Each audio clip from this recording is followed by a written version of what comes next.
হযরত দাউদ আলাইহিস সালাম যখন জাবুর কিতাব তেলাওয়াত করতেন, নদীর মাছ এসে সমুদ্রের কিনারে হাজির হয়ে যেত। বনি ইসরাঈলরা মাছ ধরত, মাছরা বিচার দিল, আল্লাহর পয়গম্বর আপনি আমাদের ব্যাপারে কিছু বলেন। আল্লাহর পক্ষ থেকে নোটিশ হয়ে গেল, ও বনি ইসরাঈল শনিবার দিন মাছ ধরবে না। ঠিক কিনা বলে? শনিবার দিন মাছ ধরবে না। আল্লাহর পক্ষ থেকে নির্দেশ এসে গেল। বিলালকে মুক্ত করে আমার নবীর দরবারে নিয়ে আসলেন। আসার পর আমার নবী ডেকে বললেন, বেলাল তুমি আজ থেকে আজাদ, আজ থেকে মুক্ত। তুমি ইচ্ছা করলে তুমি তোমার বাড়িতে চলে যেতে পারো, বাবার কাছে মার কাছে চলে যেতে পারো। বেলাল চোখের পানি ছেড়ে দিয়ে বলে, ইয়া রাসূলুল্লাহ, ইয়া হাবিবাল্লাহ, যেই নবীর কদমে আসার জন্য এত কষ্ট স্বীকার করেছি, ওই নবীজির যখন কদম পেয়েছি জীবন চলে যাবে, ওই নবীর কদম ছাড়ব না। আল্লাহু আকবার বলে। আজকে তো আমরা ইসলাম ছেড়ে দেই, আজকে আমরা দিন ছেড়ে দেই, নবীর সুন্নাহ ছেড়ে দেই। কথা বলেন ঠিক কিনা?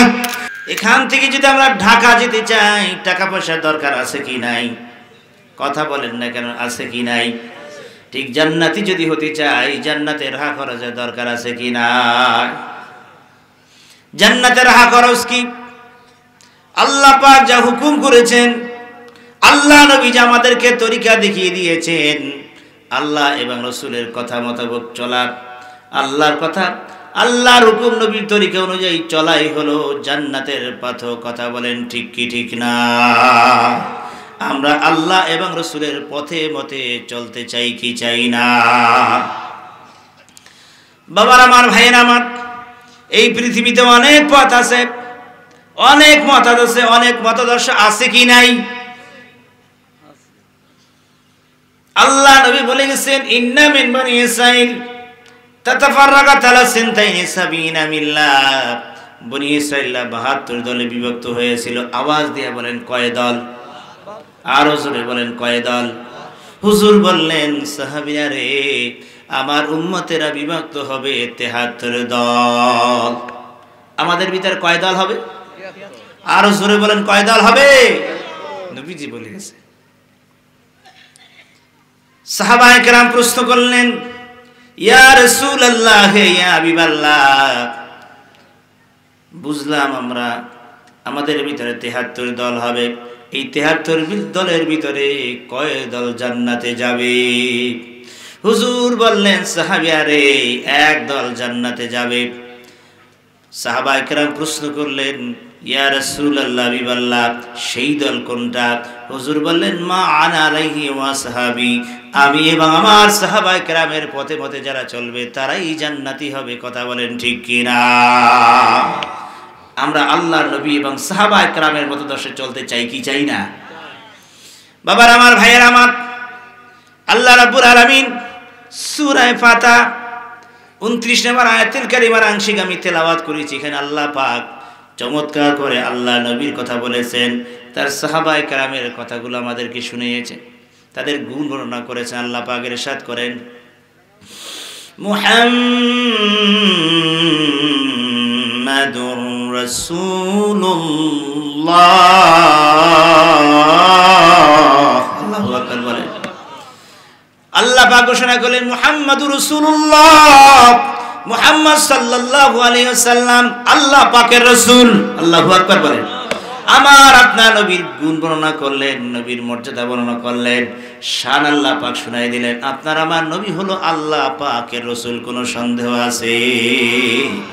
আমাদের দেশে এক শ্রেণী ভাইরা আছে যারা আমার নবীকে নবী মানে না, আমার আপনার নবীকে, আমার আপনার রাসূলকে, আমার নবীকে নবী মানে না। আছে কি নাই? যদি কেউ আমার নবীকে নবী না মানে, বলেন তাদের ঈমান আছে নাকি? জোরে বলেন, ঈমান আছে? আছে না? আমার নবীকে নবী মানে না, শেষ নবী মানে না, আছে কি নাই? সুতরাং তারা কাফের। তাদেরকে যারা সাপোর্ট করবে তারাও কি? কারণ কোরআন বলছে, মা কানা মুহাম্মাদুন আবা আহাদিম মির রিজালিকুম ওয়ালাকির রাসূলুল্লাহি ওয়া খাতামান নাবিয়্যিন। মুহাম্মদ সাল্লাল্লাহু আলাইহি ওয়াসাল্লাম হলো শেষ নবী। আপনাদের কি বিরক্ত লাগতেছে? মুনাজাত দিয়া দিব? যেভাবে ওঠাউঠি শুরু করছেন আমি ওঠাউঠি পছন্দ করি না, তাহলে মোনাজাত দিয়া করি নাকি? সুতরাং কেউ ওঠাউঠি করবে না, আমরা একসাথে বিদায় হব ইনশাআল্লাহ। বাবার আমার, ভাইয়ের আমার, আল্লাহ পাক ঘোষণা করলেন মুহাম্মদ সাল্লাল্লাহু আলাইহি ওয়াসাল্লাম আল্লাহ পাকের রাসূল। এরপর আমার আল্লাহ তাআলা জানায় দিলেন ওয়াল্লাযীনা মাহু আশিদ্দাউ আলাল কুফফার। আল্লাহু আকবার বলে। মুহাম্মদ সাল্লাল্লাহু আলাইহি সাল্লামের সঙ্গে যারা আছে অর্থাৎ সাহাবায়ে কেরাম, তারা কাফেরদের ব্যাপারে কঠোর কথা বলেন, ঠিক কিনা? সাহাবায়ে কেরাম, আজকের আমরা ইসলাম পেয়েছি, যাদের সবচাইতে বড় অবদান তারা হলো সাহাবায়ে কেরাম, কথা বলেন ঠিক কিনা? সাহাবায়ে কেরাম যদি কাফেরদের ব্যাপারে কঠোর না হতে তাহলে আমরা ইসলাম পাইতাম? কথা বলে ইসলাম পাইতাম? এই কথাই আল্লাহ বললেন والذين معه أشداء على الكفار। আল্লাহু আকবার বলেন। আল্লাহ পাক ঘোষণা করলেন আমার বন্ধুর সাথীরা অর্থাৎ সাহাবায়ে কেরাম কাফেরদের ব্যাপারে বজ্র কঠোর, কোনো কম্প্রোমাইজ নাই, কাফেরদের ব্যাপারে কোনো সমালোচনা নাই, সমঝোতা নাই, কথা বলেন ঠিক কিনা? আজকের আমরা তো কাফেরদের সাথে বন্ধুত্ব করি, কাফেরের সাথে মিলেমিশে চলি, ঠিক কিনা বলেন? যার কারণে আজকের ইসলাম বিলীন হয়ে যাচ্ছে, দ্বীন ঈমান সব শেষ হয়ে যাচ্ছে, কথা বলেন ঠিক কিনা? সাহাবায়ে কেরাম ইসলামের জন্য, দ্বীনের জন্য তারা জীবন দিয়েছেন, বজ্র কঠোর ছিলেন, কোনো কম্প্রোমাইজ করেন নাই। এই জন্য আল্লাহ পাক কোরআনুল কারীমে ঘোষণা করলেন ইয়া আইয়ুহান নাবিয়্যু জাহিদিল কুফফারা ওয়াল মুনাফিকিন। হে আল্লাহ নবী, হে বন্ধু আমার, হে দোস্ত আমার, আপনি কাফেরদের ব্যাপারে এবং মুনাফিকদের সঙ্গে আপনি জিহাদ করুন। আল্লাহু আকবার বলে। যার কারণে আমরা ইসলাম পেয়েছি। আল্লাহ নবী জিহাদ করেছেন, আল্লাহ নবী যুদ্ধ করেছেন, উহুদের যুদ্ধে গেছেন, বদরের যুদ্ধে গেছেন, হুনাইনের যুদ্ধে গেছেন, খন্দকের যুদ্ধে গেছেন, ঠিক কিনা জোরে বলেন? উহুদের ময়দানে আল্লাহ নবী দান্দান মোবারক শহীদ করেছেন, ঠিক কিনা? আল্লাহ নবীকে খতম করে দেওয়ার জন্য, দুনিয়া থেকে বিদায় করে দেওয়ার জন্য কিমিয়া নামক কুখ্যাত কাফের আল্লাহ নবীকে লক্ষ্য করে এমন জোরে পাথর মারলো, ওই পাথর যখন নবীজির চেহারা মোবারকে লাগলো, সঙ্গে সঙ্গে নবীজির দান্দান মোবারক শহীদ হয়ে গেল। আল্লাহ নবী উহুদের ময়দানে কাইত হয়ে পড়ে গেলেন। কাফেররা তো খবর ছড়ায় দিল কুতিলা মুহাম্মদ সাল্লাল্লাহু আলাইহি সাল্লাম দুনিয়ায় নাই, বিদায়। উহুদের ময়দানে খবর ছড়িয়ে পড়ল আল্লাহ নবী দুনিয়ায় নাই। সাহাবায়ে কেরাম হয়রান হয়ে গেল, পরেশান হয়ে গেল। আল্লাহ নবী যদি দুনিয়ায় না থাকে কার জন্য যুদ্ধ করব, কার জন্য জিহাদ করব? পরেশান হয়ে গেলেন, আল্লাহ নবীকে খুঁজতে লাগলেন। এমনকি মদিনায় পর্যন্ত খবর পৌঁছে গেছে আল্লাহ নবী দুনিয়ায় না। মদিনার ছোট্ট ছোট্ট ছেলেরা, মদিনার ছোট্ট ছোট্ট মেয়েরা রাস্তায় বেরিয়ে পড়লো, সকলে বলতে লাগলো আহারে দয়াল নবী আমাদের মাঝে নাই, দুনিয়া থেকে আল্লাহ নবী বিদায় হয়ে গেছে উহুদের ময়দানে। এই খবর শুনতে পেল নবীজির প্রাণ প্রিয় সাহাবী হযরত হানজালা রাদিয়াল্লাহু তাআলা। তিনি তখন ফরজ গোসল করার জন্য পানির কাছে গিয়েছিলেন। ফরজ গোসল করবেন, এমন সময় তার কানে আওয়াজ ভেসে আসলো আল্লাহ নবী আমাদের মাঝে নাই। আহারে, সঙ্গে সঙ্গে হানজালা বিবির কাছে চলে গেলেন। বিবির কাছে গিয়ে বলেন, বিবিরি তরবারিটা দে, ঢালটা দে, দেখা হবে মাহশারের ময়দানে। আল্লাহু আকবার বলে। বিবি তরবারিটা দিলেন, ঢালটা দিলেন। হযরত হানজালা উহুদের ময়দানে যুদ্ধে ঝাঁপিয়ে পড়লেন। কাফেরদেরকে কতল করে করে হযরত হানজালা দুনিয়া থেকে বিদায় হয়ে গেলেন। উহুদের যুদ্ধ শেষ হয়ে গেল। আল্লাহ নবী ঘোষণা করলেন যারা শহীদ হয়েছে তাদেরকে বিনা গোসলে দাফন দিয়া দাও। কারণ শহীদের ফজিলত আমার আল্লাহ বয়ান করেছেন কোরআনুল কারীমে, ولا تقولوا لمن يقتل في سبيل الله أموات بل أحياء ولكن لا تشعرون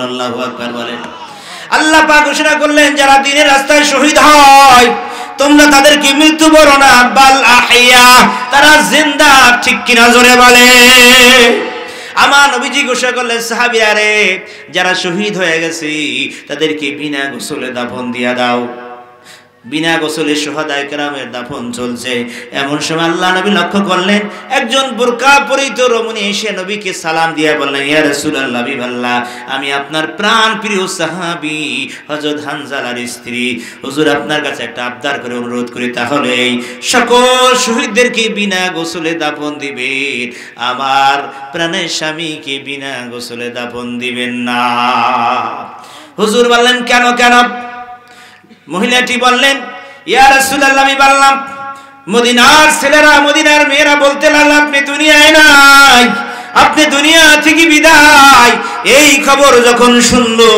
আমার প্রাণের স্বামী আপনার প্রিয় সাহাবী হানজালা সঙ্গে সঙ্গে দৌড়ে আমার কাছে গিয়ে বলল স্ত্রীর তরবারিটা দিয়ে ঢালটা দিয়ে দেখা হবে মাহশারের ময়দানে যুদ্ধের ময়দানে ঝাঁপিয়ে পড়ল হুজুর হানজালা শহীদ হয়ে গেছেন হুজুর তাকে গোসল ছাড়া আপনি দাফন দিয়েন না আল্লাহ নবী ঘোষণা করলেন সাহাবীরা হানজালা লাশ খুঁজে বের কর সাহাবায়ে কেরাম হানজালা লাশ খুঁজে বের করবেন এমন সময় আল্লাহ পাক ডেকে বলে জিবরাইল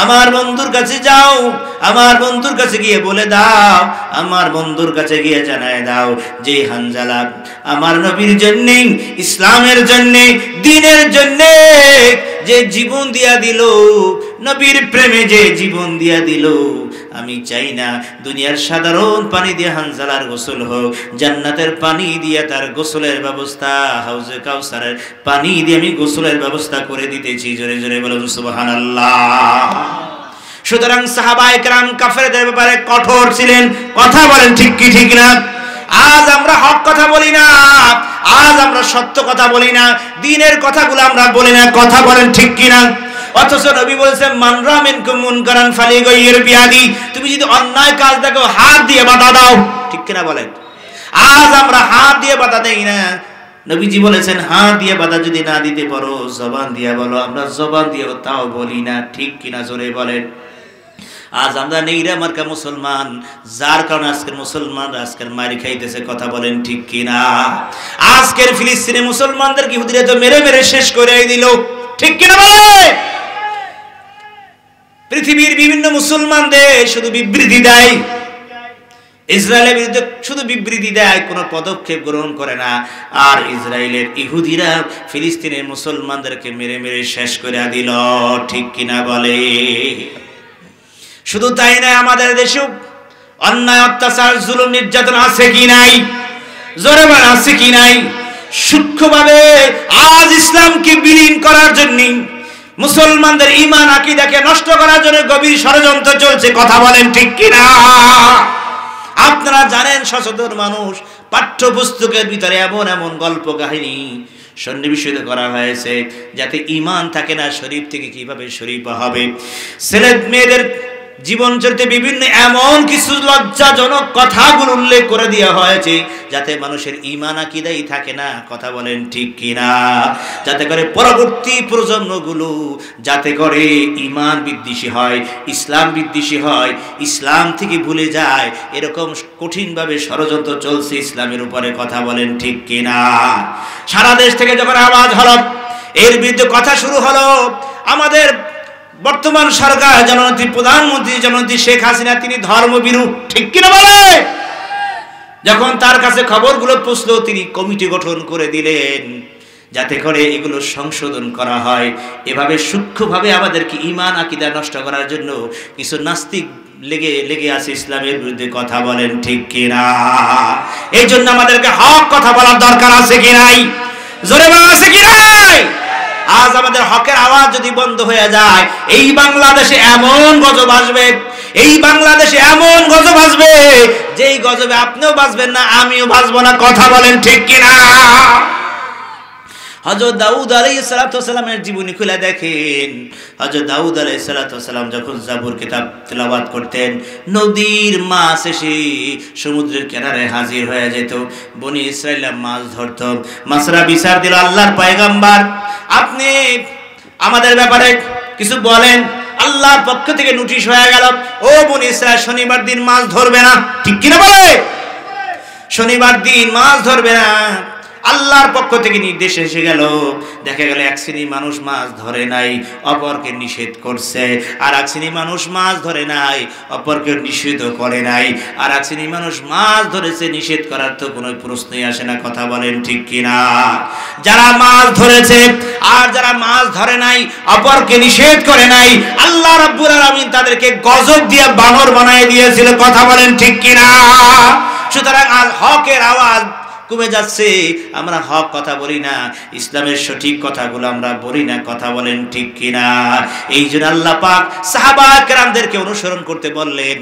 সাহাবায়ে কেরাম সম্পর্কে আমার নবীজি বললেন, আল আসহাবি উদুলুন আসহাবি নুজুমুন, অর্থাৎ সাহাবায়ে কেরাম আকাশের নক্ষত্র সমতুল্য। যার অনুসরণ করবা জান্নাতে যাওয়া যাবে। কথা বলেন ঠিক কিনা? সমস্ত সাহাবায়ে কেরাম জান্নাতি। সমস্ত সাহাবায়ে কেরাম যারা ঈমান এনেছেন নবীজির উপরে, নবীজিকে দেখেছেন, আল্লাহ নবী বলেছেন লা তামুসুন্নারু মুসলিমান রানি আও রানি মান রানি। যেই সমস্ত সাহাবায়ে কেরাম আমি নবীকে যারা দেখেছেন মুসলমান অবস্থায়, ঈমান অবস্থায় এবং ঈমান অবস্থায় যারা মৃত্যুবরণ করেছে, জাহান্নামের আগুন তাদেরকে স্পর্শ করবে না। জোরে বলেন সুবহানাল্লাহ। এই হাদিসে বোঝা যায় সমস্ত সাহাবায়ে কেরাম জান্নাতি। চিৎকার দিয়ে বলেন আল্লাহু আকবার। বাবার আমার নবীজি বললেন, যারা আমাকে দেখেছে ঈমান অবস্থায় তারা কি? জোরে বলুন জান্নাতি। তারা কি বলে? জোরে বলুন জান্নাতি। নবীজি বলেছেন যারা তাদেরকে দেখেছে তারাও জান্নাতি।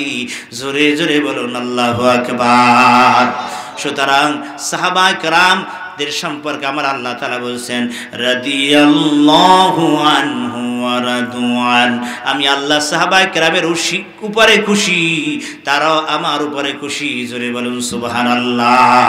এর চাইতে দামি কথা আর কি হতে পারে? ঠিক কিনা? জোরে বলে সাহাবায়ে কেরামের উপরে আল্লাহ খুশি, সাহাবায়ে কেরামের উপর আল্লাহ খুশি, সাহাবায়ে কেরামের উপর আল্লাহ খুশি এবং সাহাবায়ে কেরাম আল্লাহর উপরে খুশি।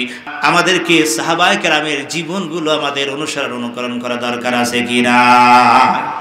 সাহাবায়ে কেরামদের সম্পর্কে আমার আল্লাহ তাআলা জানাই দিলেন রুহামাউ বাইনাহুম। তারা পরস্পর সহমর্মী ছিলেন, সহনশীল ছিলেন। একজন সাহাবী অপর সাহাবায়ে কেরামের জন্য জীবন দিয়ে দিতেন। কথা বলেন ঠিক কিনা? আজ আমাদের ভিতরে, সমাজের ভিতরে ভাই ভাই মিল নাই। ঠিক কিনা বলেন? ভাই ভাই মিল নাই, বাপ চাচা মিল নাই, বন্ধু বান্ধব অর্থাৎ মিল নাই। আমরা দ্বন্দ্বের ভিতরে লিয়ে যাই। অথচ সাহাবায়ে কেরাম একজন আর একজনের জন্য তারা জীবন দিয়া দিতে। মক্কা থেকে হিজরত করে যারা মদিনা আসলেন তাদেরকে বলা হয় মুহাজির। কি জোরে বলেন? মুহাজির বলা হয়। আর মদিনার যারা সাহাবী তাদেরকে আনসার বলা হয়। মুহাজিররা যখন হিজরত করে তারা মদিনা আসলেন, মুহাজির যখন হিজরত করে মদিনা আসলেন, আনসার সাহাবায়ে কেরাম তাদের যাদের একটা দুইটা বাড়ি ছিল, একটা বাড়ি মুহাজির সাহাবায়ে কেরামদেরকে দান করে দিয়েছিলেন। বলেন আল্লাহু আকবার। যাদের 2 দিনের খাবার ছিল, 1 দিনের খাবার দান করে দিয়েছিলেন। এভাবে করে সাহাবায়ে কেরাম একজনের জন্য আরেকজনের জন্য জীবন দিতেন। ঠিক কিনা বলেন? একজনের বিপদে মুসিবতে আগিয়ে আসতেন। এই জন্য নবী বলেছেন আল মুসলিম আকুল মুসলিম, এক মুসলমান অপর মুসলমানের ভাই। ঠিক কিনা বলেন? আজ আমাদের ভিতরে ভাই ভাই মিল নাই, ভাই ভাই আমরা মহব্বত নাই। একজন আরেকজনকে আমরা জুলুম করি, অত্যাচার করি। একজন আরেকজনকে আমরা বিপদে ফেলে দেই, মুসিবতে ফেলে দেই। ঠিক কিনা বলে? হাদিস শরীফের ভিতরে দেখলাম উমাইয়া ইবনে খালফের কেনা গোলাম হযরত বিলাল যখন ইসলামের দাওয়াত শুনলেন, কোরআনের দাওয়াত শুনলেন, তিনি ইসলাম কবুল করলেন। আল্লাহু আকবার বলে ইসলাম কবুল করলেন হযরত বিলাল। যার মনিব ছিল কুখ্যাত ইহুদি কাফের, যখন শুনল বেলাল ইসলাম কবুল করেছে, বেলালকে ডেকে বলে, বেলাল শুনতে পেলাম তুমি নাকি ইসলাম কবুল করেছ। বেলাল বললেন, হ্যাঁ আমি ইসলাম কবুল করেছি। বেলাল এর মনিব তাকে বকা দিলেন, তাকে গালিগালাজ করলেন, ইসলাম ছাড়ো না হয় তোমার আজ থেকে খাবার বন্ধ। বেলাল পরিষ্কার করে বলে দিলেন, জানাই দিলেন, মনিব আমার, সাহেব আমার, খাবার বন্ধ করে দিতে পারে, কিন্তু আমি ইসলাম ছাড়বো না। জোরে বলেন আল্লাহু আকবার। ইসলামের উপরে কত মজবুত ছিলে, যত অত্যাচার আসুক না করো, নির্যাতন আসে না করো, ইসলাম তারা এক চুল ইসলাম থেকে তারা দূরে সরে নাই। কথা বলেন ঠিক কিনা? বেলালের মনিব উমাইর কুখ্যাত কাফের ইহুদি ডেকে বললেন, ও যুবকেরা একটা কাজ করো, বেলালের হাতে পায়ে রশি লাগাও, ওই মরু ময়দানে টেনে টেনে নিয়ে যাও, এরপর পিটাইতে থাকো। বেলালকে পিটানো হয়, অত্যাচার করা হয়, নির্যাতন করা হয়। বেলাল হাদুন হাদুন বলে চিৎকার দেয়, এক আল্লাহ বলে আওয়াজ দেয়। জোরে বলে আল্লাহু আকবার। ওই রাস্তা দিয়ে যাচ্ছিল কুখ্যাত কাফের আবু জাহেল। সেই ঘটনা শুনে সে বড় একটা পাথর বেলালের বুকের উপরে চাপা দিয়া দিল, যাতে বেলাল ধুকে ধুকে মরে যায়, ধুকে ধুকে যেন বেলাল মরে যায়, কষ্ট পর কষ্ট সহ্য করতে করতে যেন মরে যায়। নির্যাতন নিপীড়ন তার উপরে চলতে লাগলো, এরকম অবস্থা।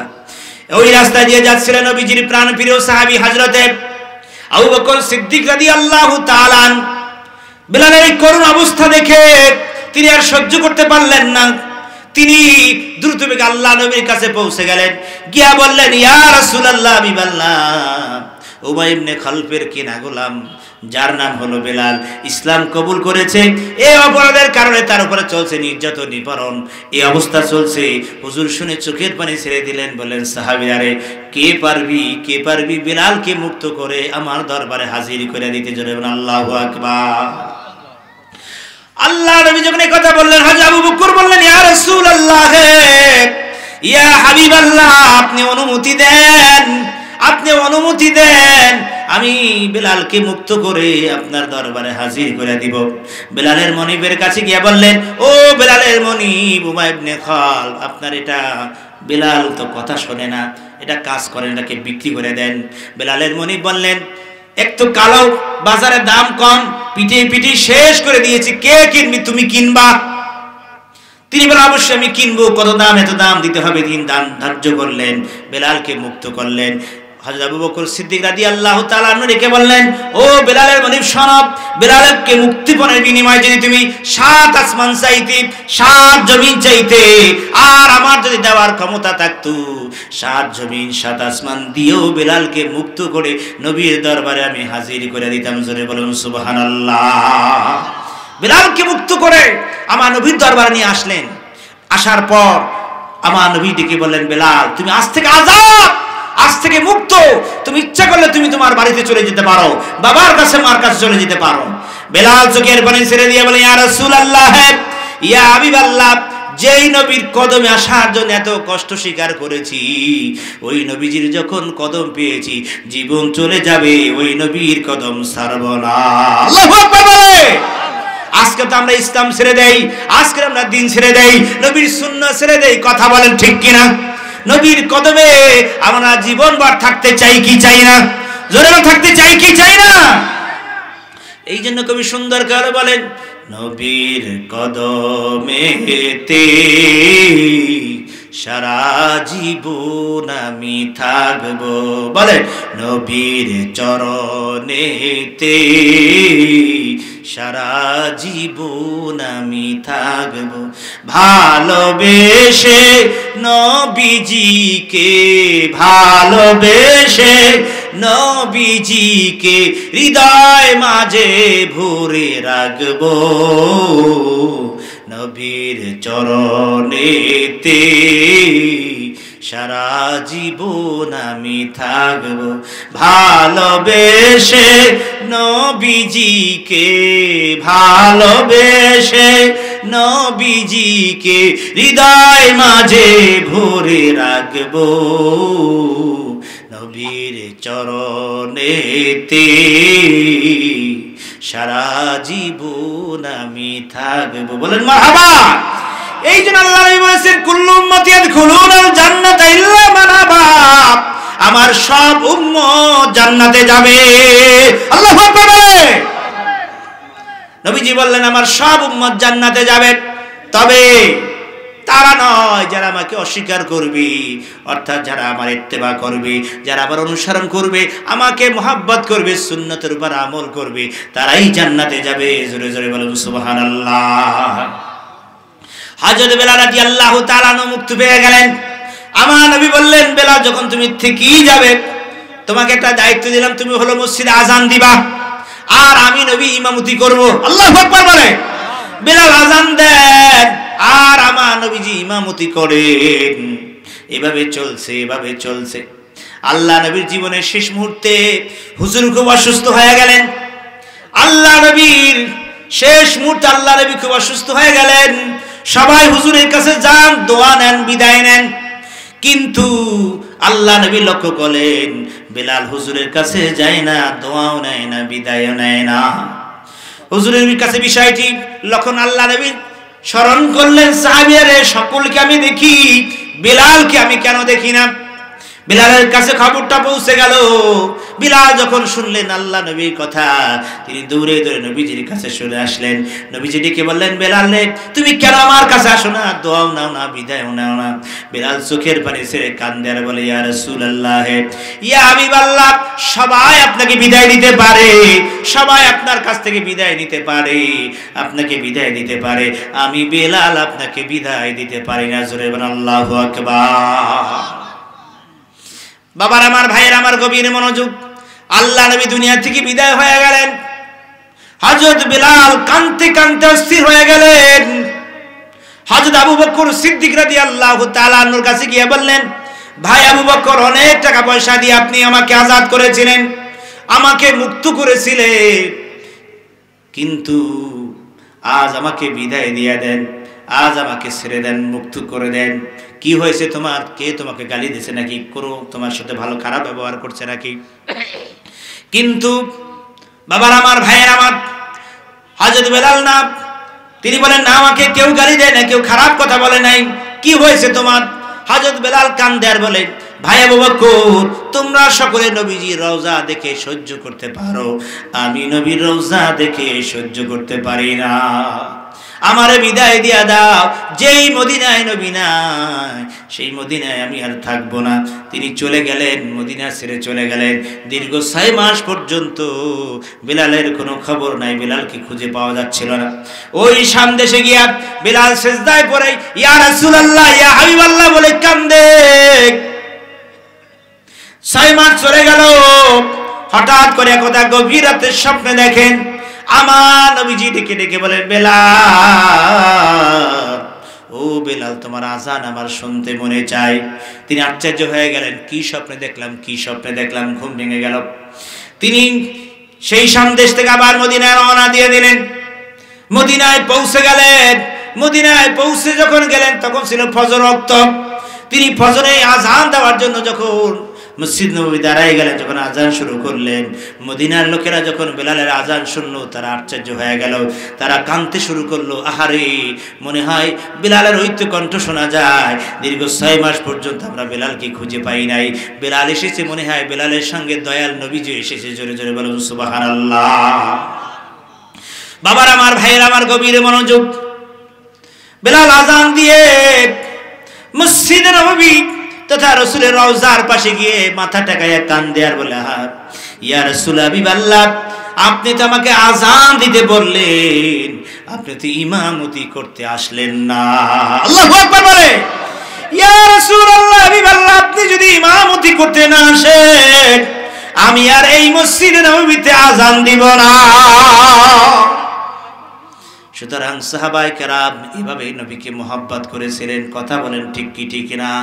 আর সেই নবীর মহব্বত, সেই নবীর ভালোবাসা আমাদের দিলের ভিতরে নাই। কথা বলেন ঠিক কি না? এই জন্য নবীজিকে মহব্বত করতে হবে, নবীজিকে ভালোবাসতে হবে।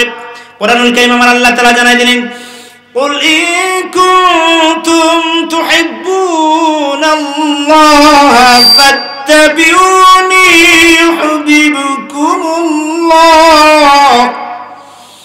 ওয়া ويغفر لكم ذنوبكم والله غفور رحيم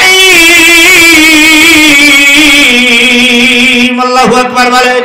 আমার আল্লাহ তাআলা জানাই দিলেন কুল ইন কুনতুম তুহিব্বুনাল্লাহ, তোমরা যদি আল্লাহর ভালোবাসা পেতে চাও, আল্লাহ পাকের দরবার থেকে মাপ পেতে চাও, ফাত্তাবিউনি, আল্লাহ নবীর ইত্তেবা অনুসরণ করা দরকার আছে কি নাই? আজ আমরা নবীজির মুহাব্বত নাই, নবীজির সুন্নাতের উপর আমল নাই, ঠিক কি না বলে? আজ এই বাংলাদেশে এমনও আছে কিছু কিছু কুলাঙ্গার আছে যারা আমার নবীকে গালি দেয়, আছে কি নাই?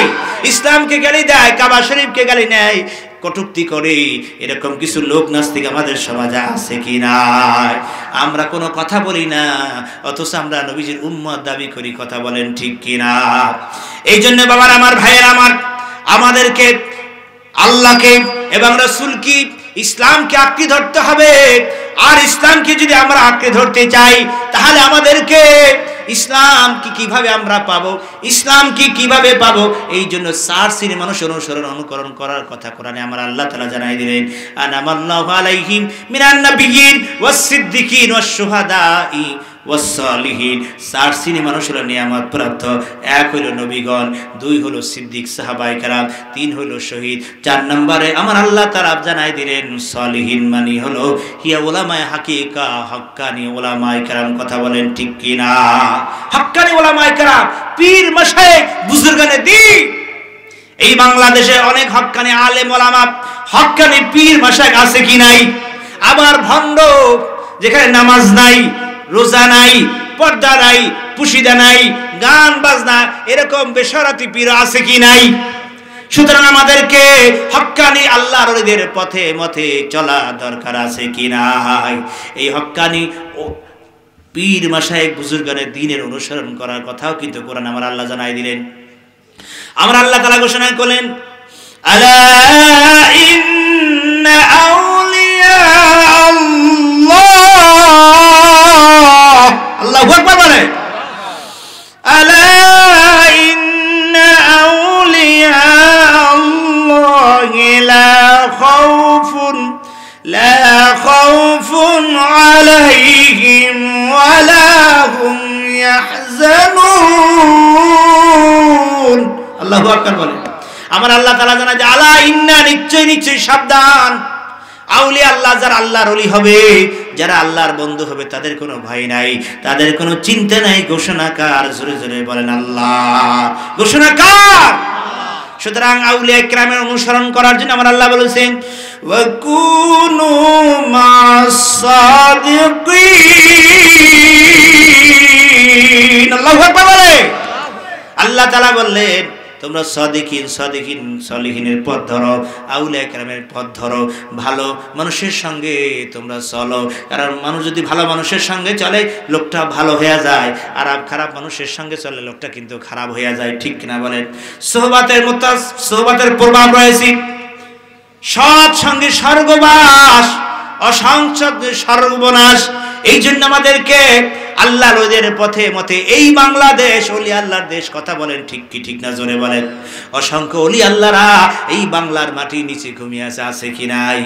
শাহজালাল আমিন রহমাতুল্লাহ আলাইহি, শাহপর রহমাতুল্লাহ আলাইহি, খানজালি রহমাতুল্লাহ আলাইহি, সারসিনা বলেন, তারপরে চরমনাই বলেন, তারপরে জনপুর বলেন, ফুরফুরা বলেন, অসংখ্য অগণিত ওলি আল্লাহরা এই বাংলার মাটির নিচে ঘুমিয়ে আছেন, কথা বলেন ঠিক কি ঠিক না? এই বাংলাদেশ আউলিয়া কিরামের দেশ, এখানে অসংখ্য অগণিত আল্লাহর ওলিদের কদম পড়েছেন, ঠিক কি না? আমরা যে মুসলমান হয়েছি, ইসলাম পেয়েছি, আজকের এই বাংলাদেশে 95% মুসলমান, ঠিক কিনা যারা বলে? আমাদের মাথায় টুপি, মুখে দাড়ি, সুন্নতি পোশাক, কে আনলো? অথচ চারপাশে হিন্দুয়ানি দেশ। বাংলাদেশে 95% মুসলমান, এই অবদান হলো আউলিয়া কিরামের, কথা বলেন ঠিক কিনা? আজ কিছু মানুষ আছে যারা আউলিয়া কিরামের সমালোচনা করে, ওলি আল্লাহদের সমালোচনা করে, আছে কি নাই? ভাই, পাহাড়ের সঙ্গে টাক লাগাইতে যেও না, কপাল তোমার ফেটে যাবে, কপাল পুড়ে যাবে, ঠিক কিনা বলে? আল্লাহর ওলির সাথে বেয়াদবি করলে কপাল পুড়ে যায়। বুখারী শরীফ খুলে দেখেন, আমার আল্লাহ তাআলা ওয়াজ করেন, নবীজির জবান হাদিসে কুরসি, মান আদা ওয়ালিয়ান ফাকাদ আযানতু বিল হারব, যারা ওলি আল্লাহদের সাথে দুশমনি করে আমার আল্লাহ বলেন আমি তাদের বিরুদ্ধে যুদ্ধ ঘোষণা করলাম। ঠিক কিনা জোরে বলেন? আল্লাহর সঙ্গে যুদ্ধ করে কেউ বিজয় হতে পারবে? জোরে বলে। বড় পীর আব্দুল কাদের জিলানী রাহমাতুল্লাহ আলাইহি, তার কাছে কিছু লোক গিয়ে বলল পরীক্ষা করার জন্য, হুজুর এই আমাদের ছোট ভাই সকালে মারা গেছে, হুজুর তাড়াতাড়ি করে হুজুর জানাজা দিয়ে দেন। বড় পীর আব্দুল কাদের জিলানী রাহমাতুল্লাহ আলাইহি বলেন, আমি কি জানাজা দিয়ে দিব?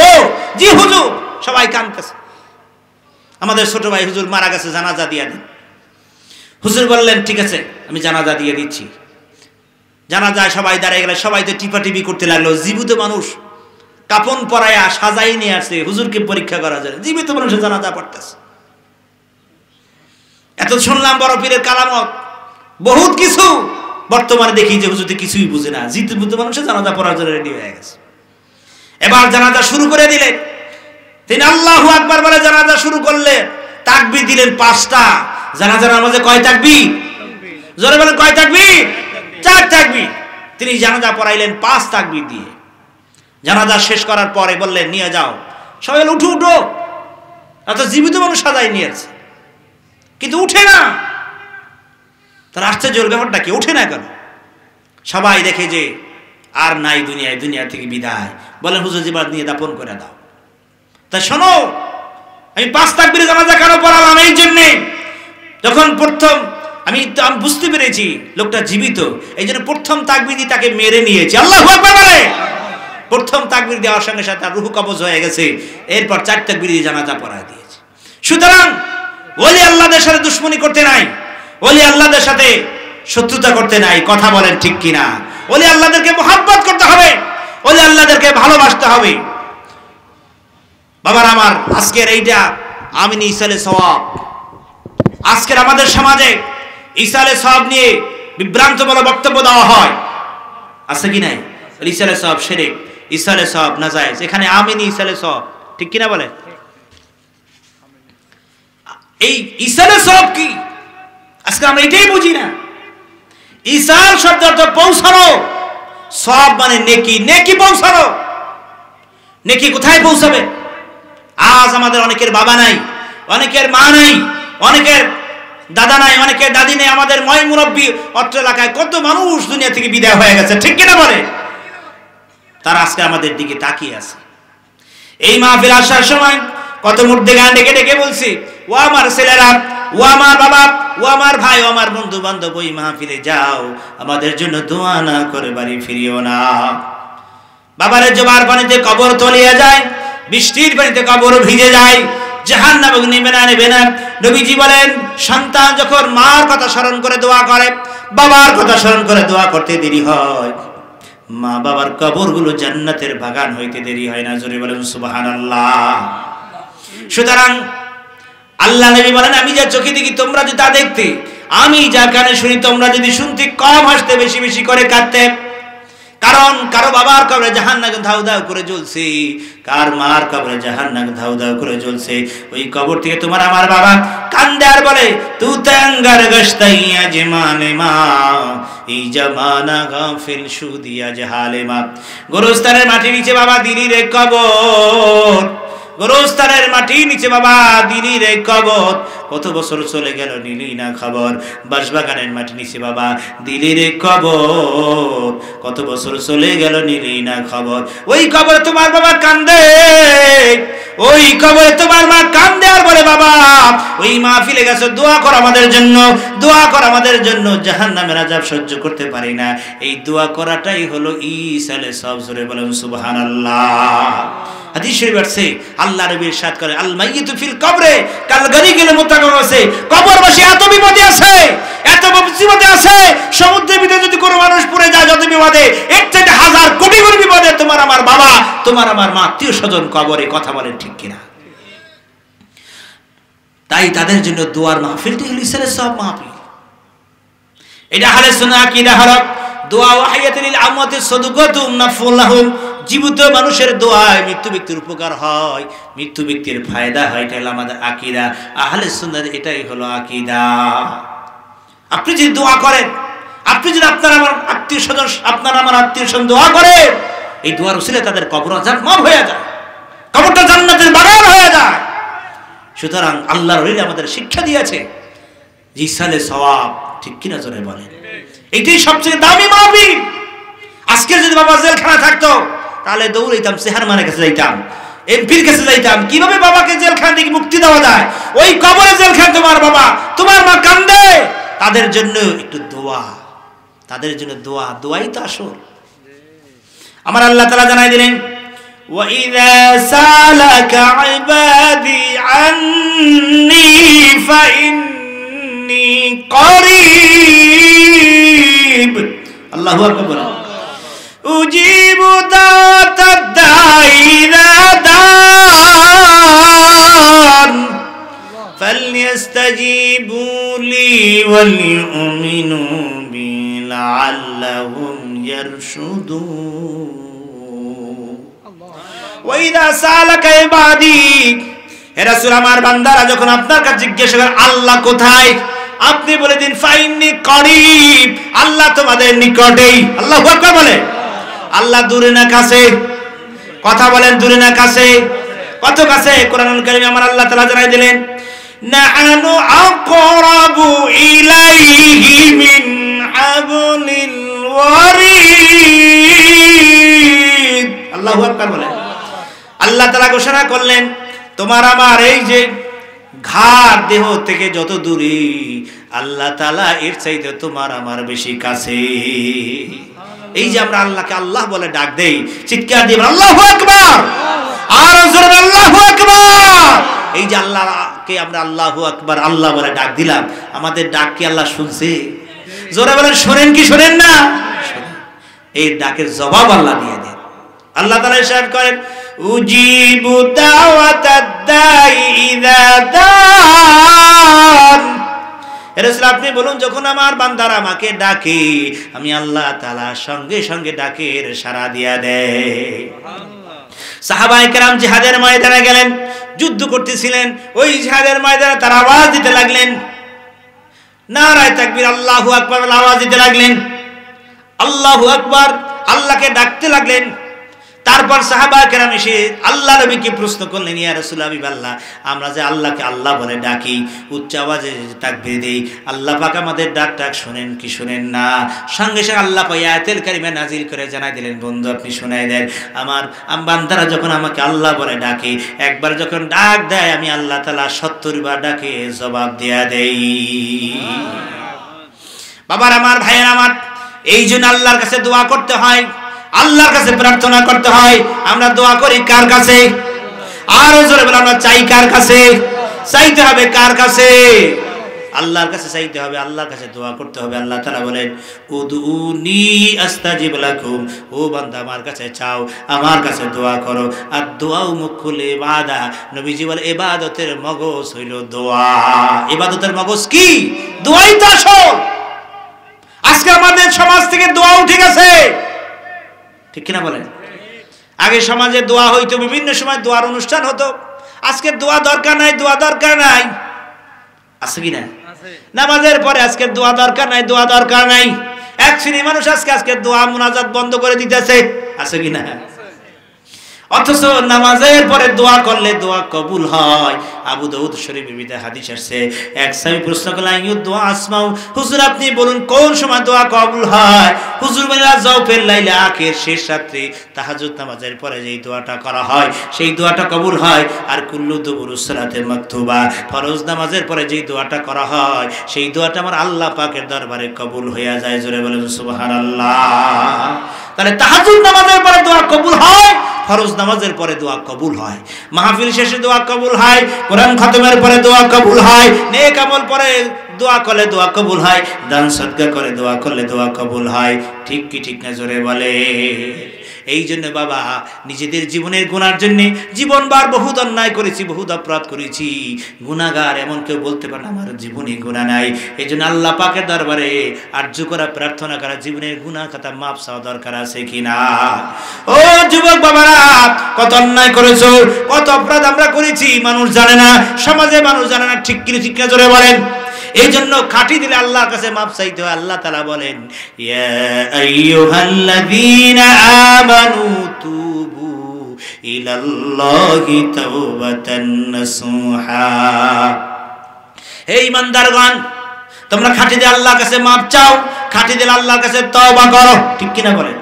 ভুল হতে পারে, ত্রুটি হতে পারে, মানুষ ভুলের ঊর্ধ্বে না।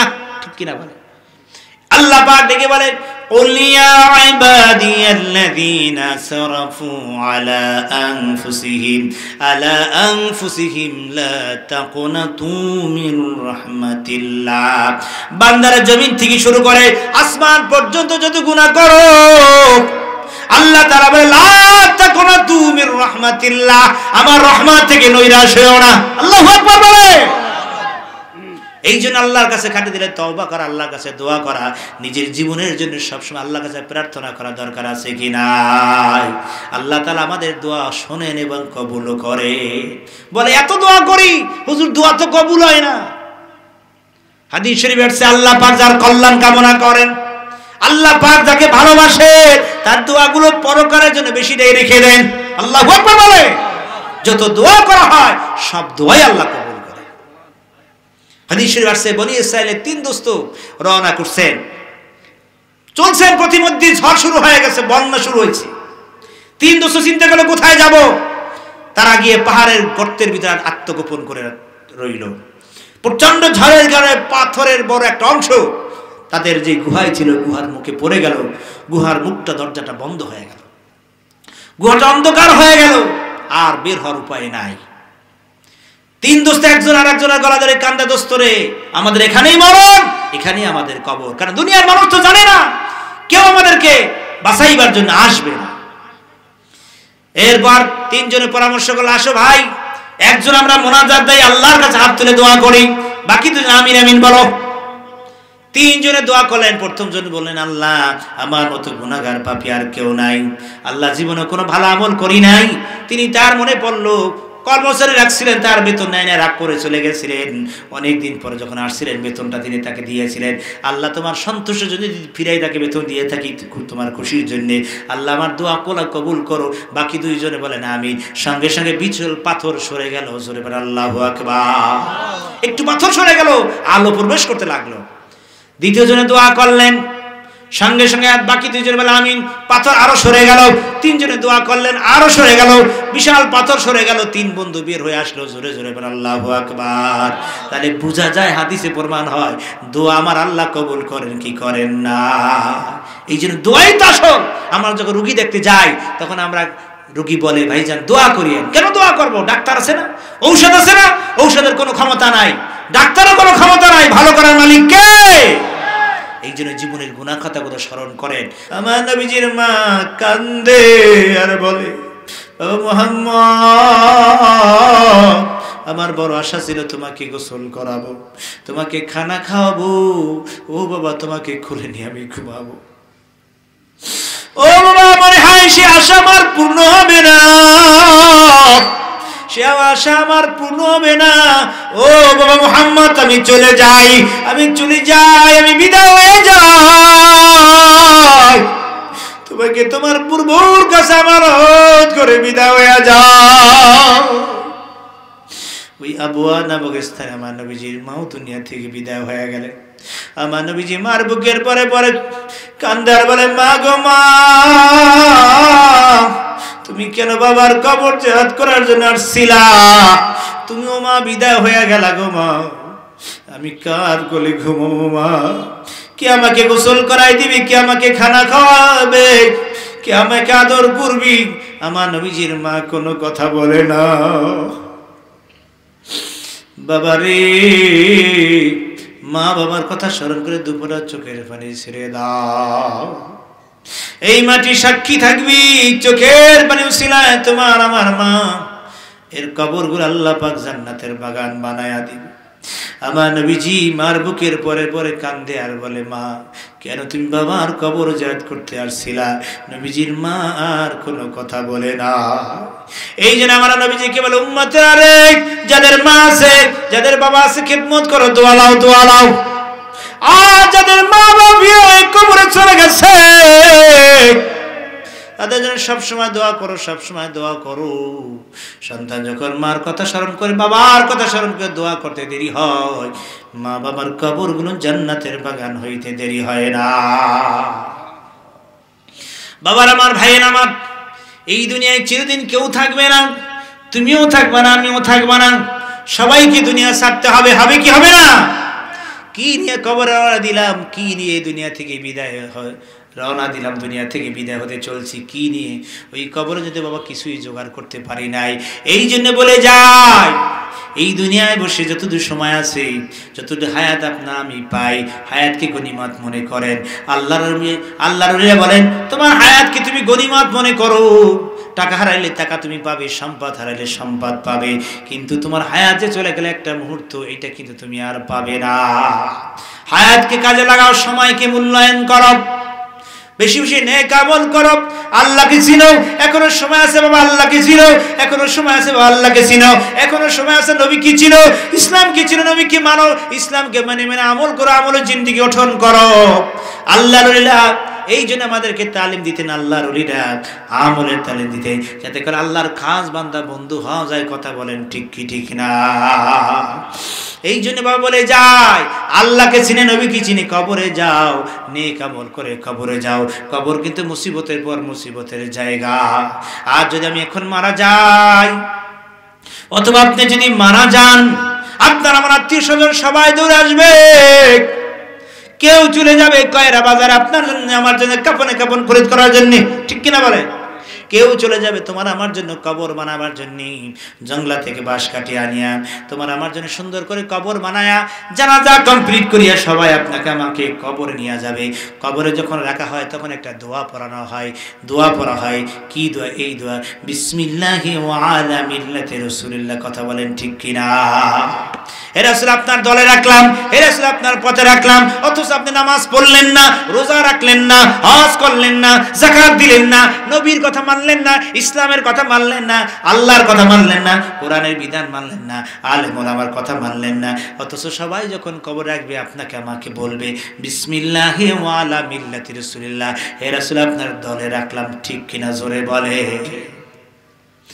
গভীর মনোযোগ। এই জন্য বলে যাই বাবা, নবী কি চিন্না, নবী কি মান্য, কবরে যাও। না হয় কবর কিন্তু মুসিবতের জায়গা। সবাই আপনাকে আমাকে যখন কবরে রাখবি, এরপর বাঁশ দিবে, এরপর চাটাই দিবে, বরফ দিবে, পলিথিন দিবে, মাটি দিবে। মিনহা খালাকনাকুম ওয়া ফিহা নুঈদুকুম ওয়া মিনহা নুখরিজুকুম তারাতান নুখরা। ঠিক কিনা বলেন? মাটি দেওয়ার সাই দোয়া পড়া হয় কি হয় না? সবাই কবরে মাটি দিবে, কবরটা অন্ধকার অন্ধকার হয়ে যাবে। বাবা চিন্তা করো কেমনে থাকবা কবরে? অন্ধকার অন্ধকার হয়ে যাবে। ডাইনে মাটি, বামে মাটি, মাটির হবে বিছানা, উপরে বাঁশের চাপা দিয়ে সবাই হবে রওয়ানা। এমন দেশে যাইতে হবে রে মন, যেই দেশে নাই ঠিকানা, এমন ঘরে রইতে হবে রে মন, যেই ঘরে নাই বিছানা। বাবা গেল, দাদা গেল, কেউ তো ফিরে এলো না। তুমি আমি একদিন যাব, এই ভুবনে ফিরে আর আসবো না। কথা বলেন ঠিক কিনা? এই জন্য বাবা বলে যায়, ওই কবরে তুমি আমি কাঁদবো, তোমার কান্না কেউ শুনবে না। আল্লাহ নবী বলেন, তখন আপনি আমি কাঁদবার বলবো, আমার ছেলে ও আমার আত্মীয় স্বজন এত তাড়াতাড়ি কবরে মাটি দিয়ে চাপা দিও না, আমি কেমনে থাকবো কবরে একা? আল্লাহু আকবার বলে। দুনিয়ার কোনো মানুষ আপনার আমার কান্না শুনবে না। সবাই তাড়াতাড়ি মাটি চাপা দিয়া সবাই চলে যাবে, কবরটা অন্ধকার অন্ধকার হয়ে যাবে। বাবার এই জন্য বলে যায়, তুমি যদি এই দুনিয়া নবী কি চিন্না, নবী কি মান্য, কবরে যাও, আল্লাহর হুকুমত জীবনকে সাজাইয়া কবরে যাও, তুমি দেখতে পাইবা তোমার আমার কবরের পশ্চিম দিক থেকে লাইট একটা আলো তোমার আমার কবরের ভিতরে আসতেছে। আল্লাহু আকবার বলেন। এই জন্য আমার নবী বলেছে, আল কবরু রাউযাতুম মির রিয়াজিল জান্নাহ, কারো কবর হবে জান্নাতের বাগান, আর কারো কবর হবে জাহান্নামের গর্ত। বাবার আমার ভাইয়ের আমার, শুধু তাই নয়, যদি নবীকে চিন্না কবরে যান, নবীকে মোহাম্মত করে, নবীকে ভালোবাসে, নবীকে নিয়ে কবরে যান, তখন গায়েব থেকে আপনি একটা আওয়াজ শুনতে পাবেন, আমার নবী কি বলবে, উম্মত ক্রন্দন করো না, কেঁদো না, আমি কামলিওয়ালা নবী তোমার কবরের ভিতর হাজির হইয়া যাইতেছি। দেখলে তোমার নূর চেহারা আমার কোনো চিন্তা নাই নবী গো, দেখলে তোমার নূর চেহারা আমার কোনো চিন্তা নাই নবী গো, জীবনে মরণে যেন, জীবনে মরণে যেন একবার তোমার দেখা পাই নবী গো, দেখলে তোমার নূর চেহারা আমার কোনো চিন্তা নাই নবী গো, কবরে হাসরে যেন, কবরে হাসরে যেন একবার তোমার দেখা পাই নবী গো, দেখলে তোমার নূর চেহারা আমার কোনো চিন্তা নাই। কবরে নবীরে পাইলে চিন্তা আসেনি, জোরে বলে। সারসিনা শরীফের নাম আপনারা শুনেছেন। সারসিনা শরীফের বাণী, আল্লাহ মানে সারদ রহমাতুল্লাহ আলাইহি দুনিয়া থেকে বিদায় হয়ে গেলেন। বিদায়ের 3 দিন পর, তার দাফনের 3 দিন পর তার কবরের কাছে একজন খলিফা গিয়ে মুরাকাবায় বসলেন। আল্লাহর ওলি মুরাকাবায় কবর অবস্থা দেখতে পারে। হাদিস শরীফ আছে, মারাতুমান নবী সাল্লাল্লাহু আলাইহি সাল্লাম বিকবরাইন, আল্লাহ নবী 2টা কবরের কাছ থেকে যাচ্ছিলেন। ইওয়াজাবানে, ওই কবর 2টা আযাব হইতেছিল। আমার নবী বললেন, সাহাবীরা, এই 2 কবর আযাব হইতেছে, তবে তাদের বড় কোনো অপরাধ না। অপরাধ হলে এই একজনের স্থান থেকে ঠিক মতো পাক পবিত্র হইতো না, আর একজন নবী মানে চুগলখুরি করতো, গীবাত করতো। এই 2 অপরাধের কারণে তাদের কবর আযাব হচ্ছে। নবীজি বলেন, সাহাবীরা রে, একটা গাছের ডাল কেটে নিয়ে আসো। সাহাবায়ে কেরাম গাছের ডাল কেটে নিয়ে আসলেন।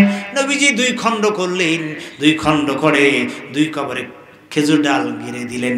এরপর নবীজি, আল্লাহ পাক এই উসিলা করে তাদের কবর আযাব হালকা করে দিবেন। জোরে আল্লাহু আকবার। এই হাদিসে তাহলে প্রমাণ হয় নবীজি কবর আযাব দেখতেন, ঠিক কি না বলে? আর একটা জিনিস শিক্ষণীয়, তা হলো এই খেজুরের গাছ ডাল কপি দেওয়ার কারণে, নবীজির মুজিজার কারণে আল্লাহ পাক তাদের কবর আযাব মাফ করে দিয়েছে। সুতরাং যারা আল্লাহর ওলি হন, তারা কবর অবস্থা দেখতে পারেন। আল্লাহ সারদ রহমাতুল্লাহ আলাইহির কবরের কাছে তার একজন খলিফা মুরাকাবায় বসলেন, আর তিনি খলিফা হুজুরের সঙ্গে দেখা হয়ে গেল, মুরাকাবায় তাকে দেখতে পাইলেন। জোরে বলে আল্লাহু আকবার। কাশফুল কুর মুরাকাবায় তিনি দেখতে পাইলেন। তিনি হুজুরকে জিজ্ঞাসা করলেন, হুজুর আপনি কেমন আছেন? বলে আলহামদুলিল্লাহ ভালো। তিনি জিজ্ঞাসা করলেন, হুজুর আপনার মুনকার নকিরের সুয়াল জবাবটা কিভাবে দিয়েছেন?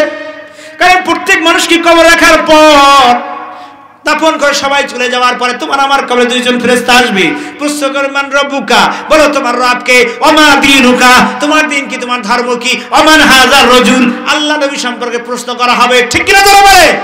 আপনি যদি ঈমানদার হন, মুত্তাকি হন, বলতে পারবেন আমার রব হলো আল্লাহ। জোরে বলে, আপনি আমার রব কে? আর জোরে কে? আমার আপনার দ্বীনের ধর্ম কি? জোরে বলেন। আর ধর্ম কি? আর আপনার আমার নবী হল নবী মুহাম্মদ রাসূলুল্লাহ। জোরে বলুন সাল্লাল্লাহু আলাইহি ওয়াসাল্লাম। এই জবাব আপনি আমি যখন দিতে পারবো, আল্লাহ খুশি হয়ে যাবেন। আল্লাহ বলবেন, ও ফেরেশতারা, ইন সাদিক আবদি, আমার বান্দা সঠিক জবাব দিয়েছে। আল্লাহু আকবার বলে। তাড়াতাড়ি করে ফাকরিশু বিল জান্নাহ, তার কবর বিষয়ে জান্নাতের পোশাক পরাইয়া দাও, জান্নাতের বিছান বিছাইয়া দাও, জান্নাতের সঙ্গে কবরটা সুরঙ্গ কইরা দাও। আর যে জবাব দিতে পারবে না, যে জবাব দিতে পারবে না, তার সঙ্গে সঙ্গে আল্লাহ তাআলা বলে, ও ফেরেশতা, আমার বান্দা মিথ্যা বলেছে, তামাম জীবনভর মিথ্যার উপরে চলেছে, তাড়াতাড়ি করে জাহান্নামের আগুনের পোশাক তার গায়ে পরাইয়া দাও, আগুন দিয়ে কবরটা ভরে দাও, জাহান্নামের সঙ্গে কবরটা সুরঙ্গ বানাইয়া দাও। বাবার আমার, ভাইয়ের আমার, আল্লাহ সাদ রহমাতুল্লাহ আলাইহি তিনি চুপ করে আছেন। ফেরেশতারা প্রশ্ন করতেছে, মান রব্বুকা, আপনার রবকে বলুন। আমা দীনুকা, আপনার দিন কি, ধর্ম কি বলুন। আমান হাজার রাজুল, আপনারা আমার নবীকে বলুন। তিনি কিছুই বলেন না, চুপ করে আছেন। খলিফা বলে আমি দেখতে পাইলাম আল্লাহ মানে রাহমাতুল্লাহ আলাইহি কবর থেকে শুরু করি আল্লাহ নবী রওজা পর্যন্ত একটা সুড়ঙ্গ হয়ে গেল। ওই সুড়ঙ্গের ভিতরতে আল্লাহ নবী উঠলেন, জিজ্ঞাসা করলেন ফেরেশতা দেব, ফেরেশতা কি জিজ্ঞাসা করো, কি জানতে চাও? এ হল আমার রূহানি আওলাদ, এর জবাব প্রশ্নের উত্তর আমি নবী দিয়া দিলাম। আল্লাহু আকবার বলে। বাবার আমার, ভাইয়ের আমার, এই জন্য আমাদেরকে নবী চিন্না, নবীকে মান্না, নবীকে মোহাব্বত করে ভালোবাসা কবরে যাওয়া দরকার আছে কি নাই? নবীকে ভালোবাসবো কিভাবে? আর নবী তো আমাদের মাঝে নাই, যদি থাকলে হাদিয়া তো বানিয়ে যেতাম, নবীর গিয়ে কদম বুসি করতাম, দোয়া লইতাম। কিন্তু আজকে তো আমাদের মাঝে নবী নাই, কিভাবে নবীকে মোহাব্বত করবেন? নবীজি বলছে যে আমার সুন্নতকে মোহাব্বত করলো সে আমি নবীকে মোহাব্বত করলো, যে আমার সুন্নতকে মোহাব্বত করলো সে আমি নবীকে মোহাব্বত করলো, আর যে আমি নবীকে মোহাব্বত করলো কানা মায়া ফিল জান্নাহ, সে আমার সাথে জান্নাতে যাবে। আল্লাহু আকবার বলে। নবীজি যেভাবে টুপি মাথায় দিয়েছেন এইভাবে টুপি মাথায় দেওয়া দরকার আছে কি নাই? নবীজি যেভাবে মুখে দাড়ি রেখেছেন এইভাবে মুখে দাড়ি রাখা দরকার আছে কি নাই? ও যুবক বাবারা, এই জন্য বলি বাবা, হিন্দু নমুনায় কবরে যাইও না। ইমাম সাহেব আমরা ইমামতি করি, বিভিন্ন সময় জানাজা নামাজ পড়াতে হয়, মহল্লার লোকেরা যখন কেউ মারা যায় ইন্তেকাল করে জানাজা পড়াইতে হয়। আমার ব্যক্তিগত কথা বলছি, জানাজা পড়াই আমি লাশ দেখি না, জানাজা পড়াই চলে যাই, লাশ দেখি না। মাঝে মাঝে যখন মনে চায় তখন দুই একজনের লাশ দেখি। হঠাৎ করে কয়েকদিন আগে একজনের লাশ কাপড় সরামি দেখি তো চেহারাটা কেমন, চাকায় দেখি চেহারাটা সুন্দর, চিকচিক করতেছে, খুব সুন্দর মানুষ, মনে হয় যিনি ঘুমাইতেছে। কিন্তু লক্ষ্য করে দেখলাম যে তার মুখে দাড়ি নাই, সফা মানে ক্লিন শেপ। তখন আমার মনের ভিতরে দুঃখ লাগলো, হারে লোকটা দাড়ি লইয়া কবরে যাইতে পারলো না। নবীজি বলেন যে দাড়িতে পোষ দিল, দাড়িতে ছুরি লাগাইলো, সেজন্য আমার কলিজা আঘাত দিল। কসুর শরফুলা, নবীজি বলে মুসকে খাটো করো, দাড়িকে লম্বা করো। নবীজির বুক ভরা দাড়ি ছিল, কোনদিন নবীজি দাড়ি কামান নাই, দাড়ি ছাটেন নাই, ঠিক কিনা বলে? এই জন্য যুবক বাবারা যারা দাড়িটা কামাও তাদেরকে বলছি, দাড়িটা কামাইও না, দাড়িটা কামাইও না, দাড়িটা রাখো নবীর মোহাব্বতে, চেহারাটা নবীর চেহারার মতো বানাও। নসিব যদি ভালো হয় দয়ার নবীজির চেহারা তোমার নসিব হবে, নবীকে ভালোবাসা, নবীকে মোহাব্বত কইরা নবীর সাথে জান্নাতে যাওয়ার আশায়। ও যুবকবার যারা দাড়িটা কামা তাদেরকে বলছি, আর দাড়িটা কামাইবা না, দাড়িটা কে কে রাখবা দু হাত তুলে আমার আল্লাহকে দেখা। নারায়ে তাকবীর, নারায়ে রিসালাত।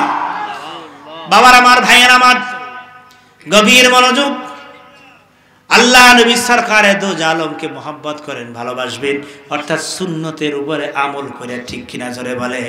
নবীজি যেভাবে দাড়ি, নবী যেভাবে জুব্বা পরেছেন, পাঞ্জাবি পরেছেন, জামা পরেছেন, সেভাবে জুব্বা আমাদের দরকার আছে কি নাই, পাঞ্জাবি দরকার আছে কি নাই? এমন লোক আছে যার একটা পাঞ্জাবি নাই, একটা সুন্নতি পোশাক নাই, তাকওয়ার পোশাক নাই, আছে কি নাই? অনেকে দেখা যায় নামাজ পড়তে যায় হাতওয়ালা মানে হাফাতওয়ালা জামা অথবা গেঞ্জি পরে যায়, নামাজ কিন্তু মাকরুহ হয়।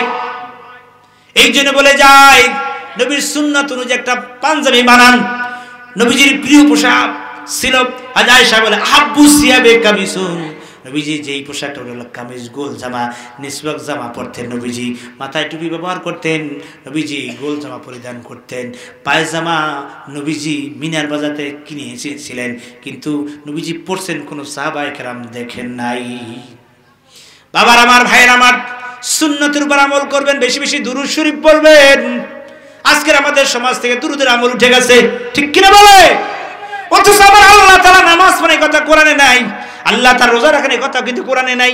আল্লাহ তাআলা মক্কা শরীফে কি হজ করেন নাকি? তাও কিন্তু না। আল্লাহ কি করেন তাহলে?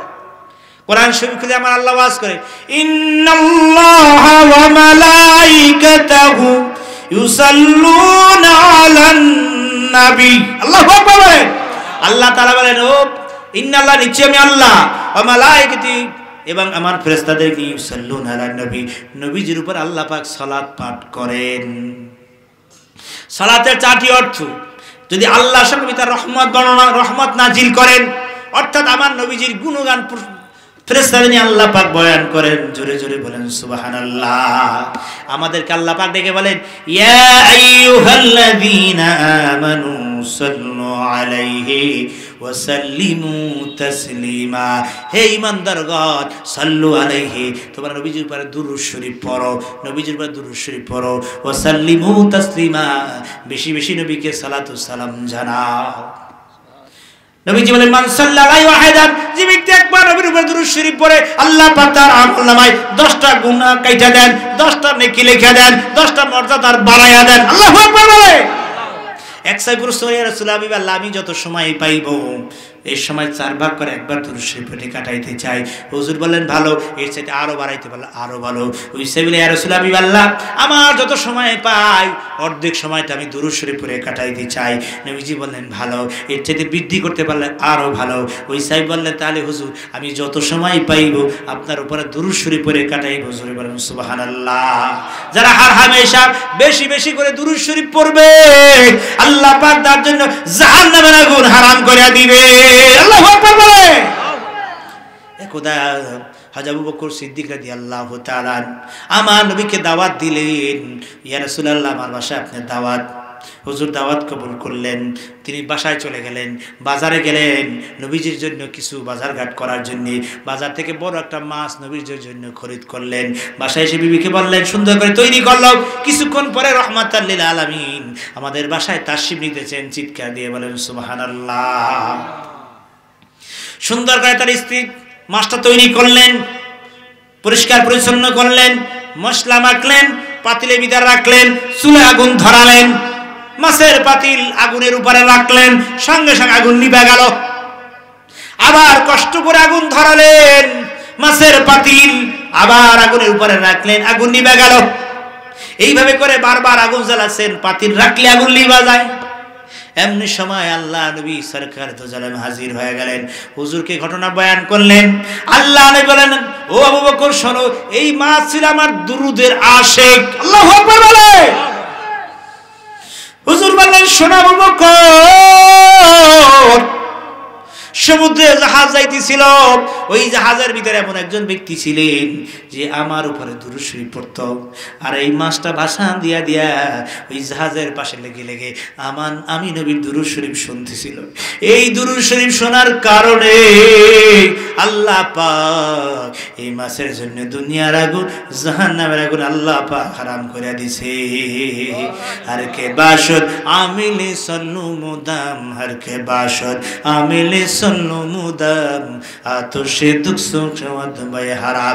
যারা হর হামেশা নবীর উপর দুরূদ শরীফ পড়বে, যারা বেশি বেশি আল্লাহ নবীর উপরে দুরূদ শরীফ পড়বে, তার উপরে জাহান্নামের আগুন হারাম করে দিবে কে? আজকে নবীর উপর আমরা দুরূদ শরীফ পড়ি না। আজ বয়স হয়ে গেল 40 বছর, বয়স হয়ে গেল 60 বছর, স্বপ্নে কত কিছু দেখলাম।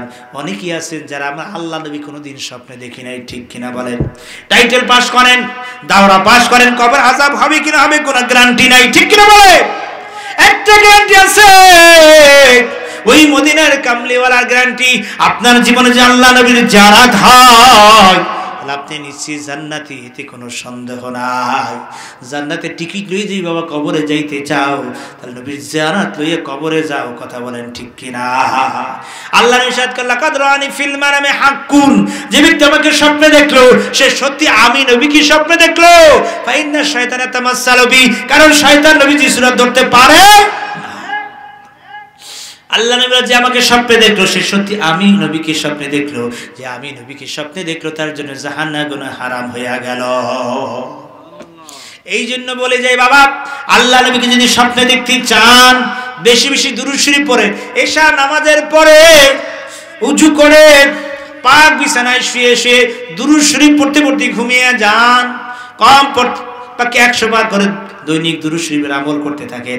নসিব যদি ভালো হয়, আপনার আমার ভাঙ্গা ঘরেও দয়াল নবীজি হাজির হইয়া যাইতে পারে কি পারে না? তোমারি জিয়ারত পাওয়ার আশা মোর ইয়া রাসূলুল্লাহ, বলেন তোমারি জিয়ারত পাওয়ার আশা মোর ইয়া রাসূলুল্লাহ, স্বপ্নে দাও দেখা দাও চেহারা তবু ইয়া রাসূলুল্লাহ। রাসূলুল্লাহ গুনাহগার পাইনা সাহুর চাইতে কিছু দরগাহে তব গুনাহগার পাইনা সাহুর চাইতে কিছু দরগাহে তব শাফায়াত দিয়ে কাউসার ফিলায় গো ইয়া রাসূলুল্লাহ তোমারি জিয়ারত পাওয়ার আশাবর ইয়া রাসূলুল্লাহ আমিন বলে। বেশি বেশি দুরূদ শরীফ পড়েন, দিলের ভিতরে নবীজির মোহাব্বত পয়দা করেন। নসিব যদি ভালো হয়, স্বপ্নের ভিতরে ধ্যানে মোরাকাবায় আল্লাহ নবীর জিয়ারত আপনার আমার হয়ে যাইতে পারে। মদিনা মদিনা আশিক মুমিনের ঠিকানা, বলো না মদিনা মদিনা আশিক মুমিনের ঠিকানা। দিদার সে কাঁদো বাবা, দিদার সে কাঁদো বাবা, হও না নবীর দেওয়ানা। মদিনা মদিনা আশিক মুমিনের ঠিকানা। জালালুদ্দিন সুয়ুতি ৭৫ বার দেখলো নবীজি, বলেন জালালুদ্দিন সুয়ুতি ৭৫ বার দেখলো নবীজি।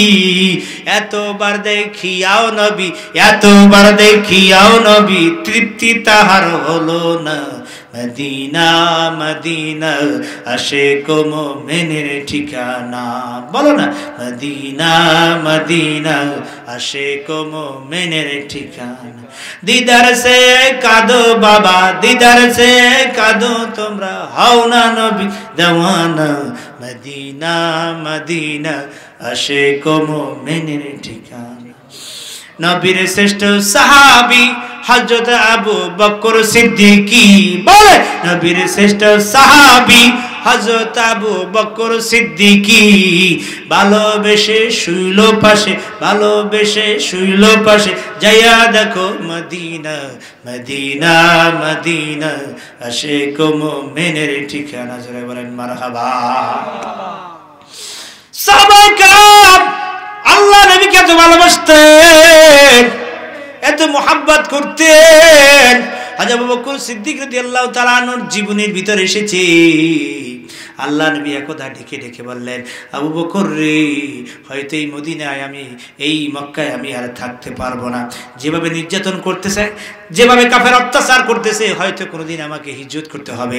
আর হিজরতে তোমাকে আমার সাথী হতে হবে, তোমাকে প্রয়োজন হতে পারে। জোরে বলেন সুবহানাল্লাহ। আল্লাহ নবী ওই মক্কার যে এত অত্যাচার, এত নির্যাতন সহ্য করেছেন। মক্কার ইতিহাস করুণ ইতিহাস, মক্কার জিন্দেগি করুণ জিন্দেগি। মক্কা এত নির্যাতন আমার নবীজি সহ্য করেছেন। হাদিস আসছে আল্লাহ নবীজি সিজদা দিতেছেন, নামাজ পড়তেছিলেন। আবু জাহেল বলেন, কে পারবি ওই যে মুহাম্মদ সিজদা দেয় তার মাথায় পচা উটির বুড়ি নারী বুড়ি চাপাইয়া দাও। আবু জাহেলের নির্দেশ মধ্যে কাফেররা কি পচা উটি বুড়ি নবীজির মাথার উপর চাপাই দিলেন। আল্লাহ নবী মাথা সিজদা থেকে তুলতে পারতেছিলেন না, হুজুরের শ্বাস বন্ধ হয়ে যাচ্ছিল অবস্থা। এমন সময় নবীজির ছোট্ট মেয়ে হযরত ফাতেমা বাসায় হয়ে তিনি দেখতে পাইলেন, দৌড়ে তিনি চলে আসলেন। এসে পচা উটির নারী বুড়ি টানিয়ে টানিয়ে সরাই দিলেন। নবীজি মাথা তুললেন। হযরত ফাতেমা জিজ্ঞাসা করলেন, আব্বাজি, মক্কার মানুষ আপনার সাথে এরকম আচরণ কেন করে? আপনার কি অপরাধ, কি আপনার ভুল আপনি বলেন। আমার নবীজি চোখের পানি ছেড়ে দিয়ে বলেন, মা, আমার কোনো অপরাধ নাই, আমার কোনো দোষ নাই।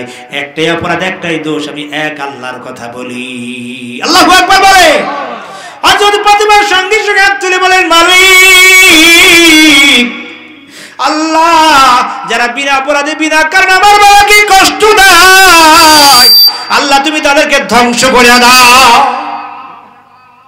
আমার নবীজি হযরত ফাতেমাকে জড়িয়ে ধরলেন, মা, তুমি যদি বদদোয়া করো আর তোমার বাবা আমি নবী যদি আমিন বলে দেয়, বদদোয়া কবুল হয়ে যাবে।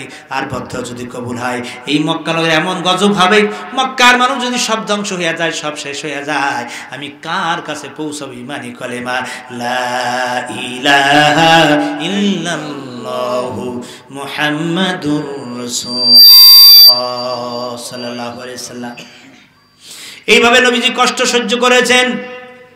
আল্লাহ নবী উপরে অত্যাচার, সাহাবায়ে কেরামের উপর অত্যাচার। হুজুর বললেন, সাহাবীরা রে, যে যেতে পারো হিজরত করে চলে যাও। কেউ আবু সুনিয়ে চলে গেলেন, কেউ ইয়াসরিবে যাচ্ছিলেন, বিভিন্ন দেশে সাহাবায়ে কেরাম হিজরত করে চলে গেলেন। মক্কার কাফেররা দেখলো তো মুসলমানরা কোথায় চলে যাচ্ছে, মুসলমান তো কমে যাচ্ছে, কখন জানি মুহাম্মদ সাল্লাল্লাহু আলাইহি ওয়াসাল্লাম চলে যায়। সুতরাং দারুণ অধ্যায় সিদ্ধান্ত হলো, মিস্টার ইবলিস শয়তান সেখানে নিজে হাজির হলো। সিদ্ধান্ত হলো কি করা যায়, বিভিন্ন রকম প্রস্তাব। ইবলিস শয়তান নিজে প্রস্তাব দিল, মুহাম্মদ সাল্লাল্লাহু আলাইহি ওয়াসাল্লামের মিশন যদি বন্ধ করতে হয়, ইসলামকে যদি শেষ করে দিতে হয়, তাহলে মুহাম্মদ সাল্লাল্লাহু আলাইহি ওয়াসাল্লামকে হত্যা করার কোনো বিকল্প না। দারুণ অধ্যায় সিদ্ধান্ত হয়ে গেল। বাবার আমার, ভাইয়ের আমার, গভীর মনোযোগ। দারুণ অধ্যায় সিদ্ধান্ত হয়ে গেল, আল্লাহ নবী হত্যা করা হবে, কতল করা হবে। তাই সিদ্ধান্ত মোতাবেক মক্কার যুবকেরা তরবারি নিয়ে হাজির হয়ে গেল আল্লাহ নবীর ঘরের চারপাশে। রাতের গভীরে চতুর্দিকে আল্লাহ নবীকে হত্যা করার জন্য দাঁড়িয়ে আছে যুবকেরা। এমন সময় আল্লাহ পাক ডেকে বলে, জিব্রাইল আমার বন্ধুকে গিয়ে বলে দাও, বন্ধুকে জানাই দাও, সে যে এক্ষুনি বাসার থেকে বের হয়ে পড়ে, সে যে হিজরত করে সে যে ইয়াসরিবে চলে যা। আল্লাহ নবী সরকারে দো জানম মক্কা থেকে হিজরত করে তিনি মদিনায় গেলেন। সুতরাং এত কষ্ট স্বীকার করেছেন আল্লাহ নবী, ইসলামের জন্য সাহাবায়ে কেরাম কষ্ট করেছেন। সুতরাং সেই ইসলাম আমাদের মাঝে আছে, কিন্তু আমাদের ভিতরে সেই ইসলামের মোহাব্বত নাই, সেই ইসলামের হুকুম হাকামগুলো আমাদের ভিতরে নাই, আমরা আমল করি না। কথা বলেন ঠিক কিনা? যদি কি ওই কবরে নাজাব পেতে চাই, ওই পরকালে যদি মুক্তি পেতে চাই, আল্লাহ এবং রসুল, সাহাবায়ে কেরাম, আউলিয়া কেরামের পথে পথে আমাদের চলা দরকার আছে কি নাই? আল্লাহ পাক আমাদের সকলকে আউলিয়া কেরামের পথে পথে চলে সাহাবায়ে কেরামের আদর্শে আল্লাহ নবীর সুন্নাত মোতাবেক জীবনকে সাজায়া আল্লাহর হুকুম মোতাবেক মেনে মেনে আল্লাহ পাকের খাস বান্দা হয়ে আমরা বিদায় হতে পারি। আল্লাহ পাক সেই তৌফিক আমাদের সকলকে দান করুন। জোরে বলেন আমিন।